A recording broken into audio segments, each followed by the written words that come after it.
Procuremos sempre tornar a vida suave aos que nos rodeiam. Essa era uma das máximas de Madre Teodora, nascida em 1835 na França. Aos 17, ingressa na congregação das Irmãs de São José de Chambéry. Chega em Itu no ano de 1859, com 24 anos de idade, já como superiora e enfrentando muitos desafios. Funda o Colégio Nossa Senhora do Patrocínio, primeiro internato feminino do estado de São Paulo, que começou funcionando nas dependências dessa magnífica Igreja do Patrocínio. Enfrenta resistências sociais, supera dificuldades na educação de meninas, inclusive filhas de escravizados, que para ela não tinha distinção alguma das brancas filhas de fazendeiros de café. Cuida dos doentes de cólera, das órfãs da Guerra do Paraguai.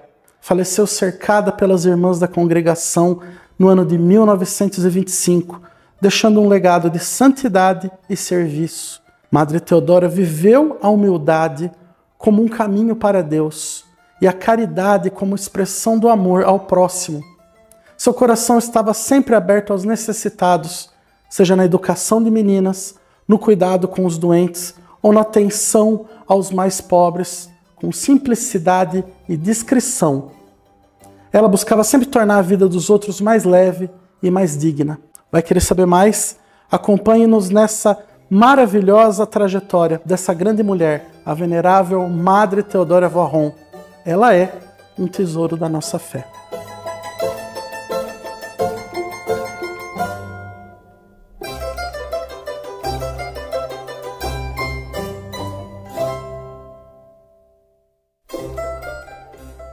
Diocese de Jundiaí, Igreja Nossa Senhora do Patrocínio, Itu.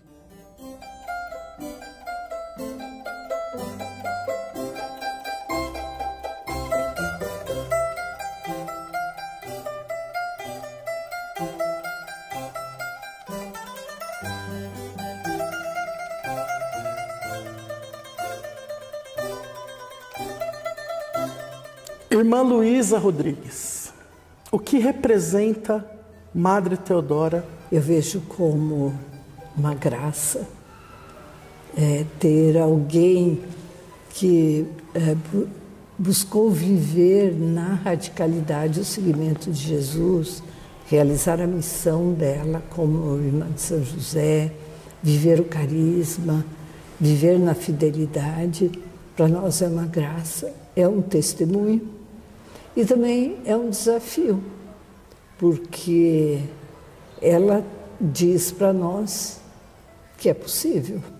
Ela era visionária, ela enxergava longe, além do seu tempo. Então, ela era rápida para fazer os encaminhamentos, mas, ao mesmo tempo, ela era muito humana. A gente vê na história dela, lá na infância, com a mãe, como existia aquele amor, aquele carinho. Quando a mãe faleceu, Madre Teodora tinha 10 anos e ela assumiu os irmãozinhos, 5 irmãos. A caçula tinha 3 meses, a Alexandrina, ela foi a mãe da Alexandrina, né? Ela traz dentro de si esses dois movimentos, né? Ela era muito exigente consigo mesma. E como ela era exigente consigo mesma, ela era muito fiel às orientações, à regra da congregação, ela também era exigente com as outras, com as irmãs também. Queria com as alunas, né? Queria uma formação sólida. E para dar uma formação sólida precisa ter disciplina, precisa ter exigência, precisa ter firmeza, né? Aqui em Itu havia escola para meninos. Os padres jesuítas já estavam aqui e tinha formação, tinha seminarista, tinha escola para meninos. E Dom Antônio Joaquim de Mello, o bispo da época, que era ituano também, ele expressou o desejo de ter religiosas para a educação feminina. E ele fez a comunicação com à França e pediu irmãs para a educação feminina. Aqui foi a primeira escola feminina do estado de São Paulo. Ela se recusava a aceitar pagamento das internas com dinheiro de escravos vendidos, com dinheiro da venda de escravos, que era muito comum, né, fazer venda. E era um negócio altamente lucrativo. E daí ela dizia, dinheiro nenhum paga o sangue que Jesus deu pela humanidade. E aquela pessoa é criatura de Deus. Então ela preferia receber de graça a menina do que aceitar dinheiro que foi fruto de venda de uma vida.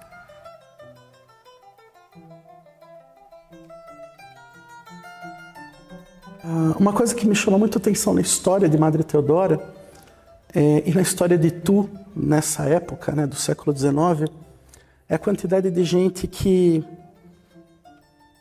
carregava esse odor de santidade, vamos dizer assim, né?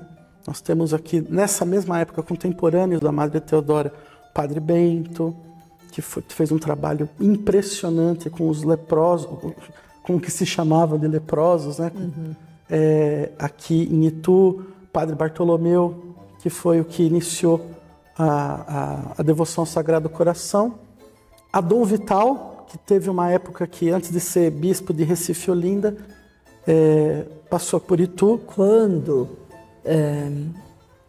o governo ou a administração de hospital pedia que as irmãs assumissem a administração, ela demonstrava muita clareza, firmeza das condições pelas quais com as quais as irmãs poderiam trabalhar lá. Ela tinha suas exigências. Por exemplo, para assumir a Santa Casa aqui em Itu e assumir a administração em São Paulo, uma das exigências na conversa com a mesa administrativa era que as irmãs tivessem liberdade para admitir e para demitir funcionário. Era uma coisa muito incomum na época, né? Dar todo esse poder a uma irmã. Para poder seguir critérios que realmente respondessem às exigências, às necessidades do hospital.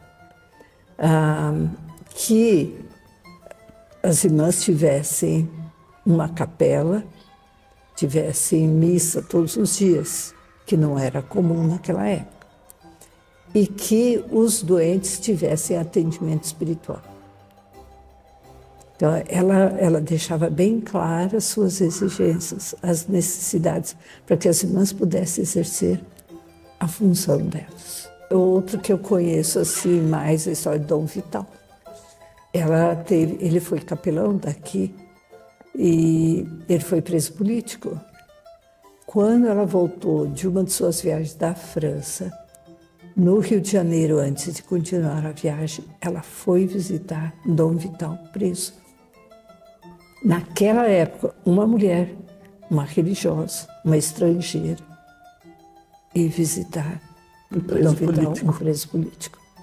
Houve um momento em que Madre Teodora teve uma vida muito, muito longeva, né? Morreu com 90 anos. Sim.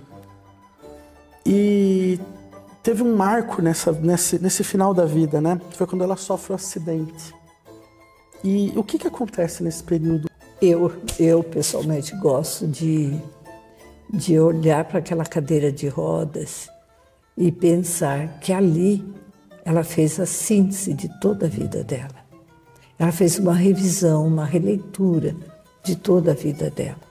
E também existia muito entre os santos o escrúpulo, porque eles tinham uma sensibilidade muito grande, pessoas muito de Deus. Então, qualquer coisas, senão que para nós seja tudo, tudo possível, permitido, né? Mas ela olhando, eu imagino tudo nas relações dela com essa diversidade de pessoas. Em 60 anos, ela abriu 32 instituições, entre internato, externato, orfanato, pensionato, escola de enfermagem, asilos, hospitais, né? Ou administrando ou criando. Então, ali ela deve ter feito assim, deve ter passado o cineminha muitas vezes, né? Relembrando tudo aquilo que ela viveu.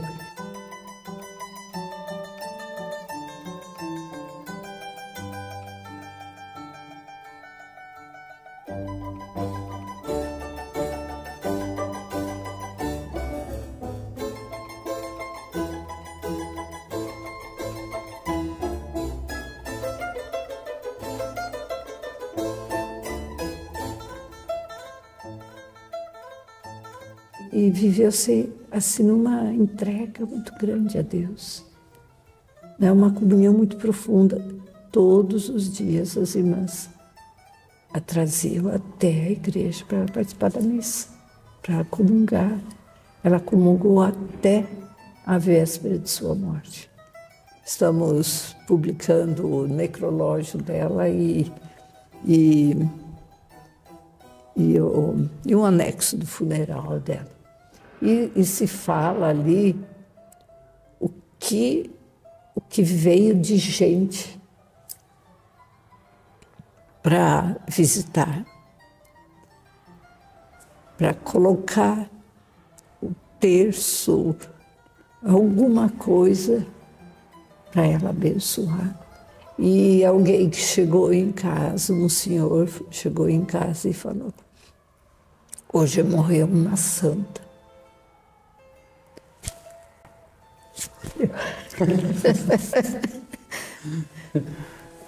É uma história muito bonita, né?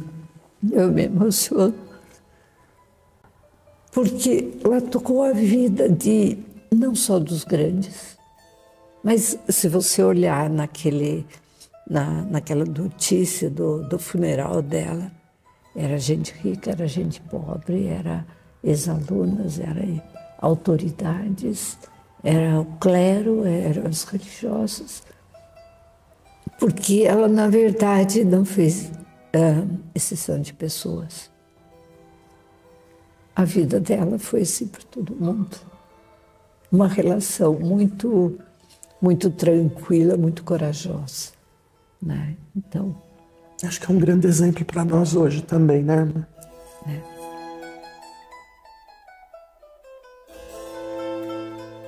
É impressionante que se vê de gente que vem aqui para rezar, para agradecer e mostrar. Olha, eu carrego essa relíquia faz 40 anos. Eu desde criança, vim aqui com meus pais, com a minha mãe, e não deixo de vir aqui.